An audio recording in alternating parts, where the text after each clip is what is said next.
د خوست په اسماعیل خیلو او مندوزیو ولسوالۍ کې یادې دښمنۍ د کاروبارونو او ماشومانو د شخړو پر سر رامنځته شوې وې چې د خوست امنیه قوماندۍ په نوښت د دیني علما کرامو او قومي مشرانو په منځګړیتوب حل شوې. خوست مرستیال ولي وایي د ولس خوښي او د غمونو له ټغره د خلکو راپورته کول د اسلامي امارت له لومړیتوبونو څخه دي.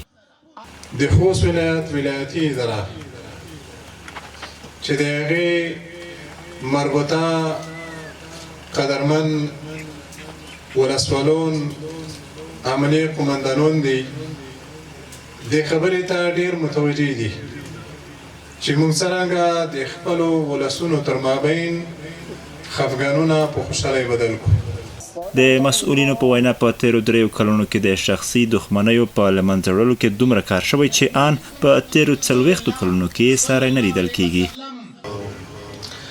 او هیڅ چاته د اجازه نه ورکوو چې په خپله رجک شي، په خپله انتقام وکړي، نو یا باید مشکل د محاکمو د لارې حل کړي او یا د مصلحینو د لارې حل کړي.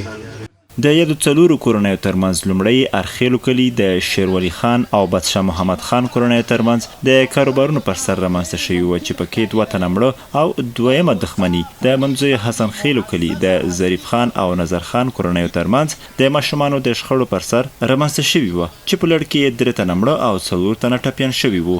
بدي خو داس دو چې بس خدای دې چاته پیښه ماکي ډېر خراب ژوند دی.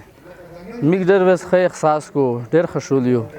ډېره د سختۍ ژوند و خو بس دا د قومي مشرانو سپینګیرو د حکومت د علمانو مشرانو د ټولو په سلسله خدای پاک خیر فضل کې وکړو. بس الله ټولو ته اجرونه ورکړي چې داسې ډېر خلک پیدا شي. دا خو ټول زندگی کاروبار دا خو خامخا سړی لوسه ورکوي.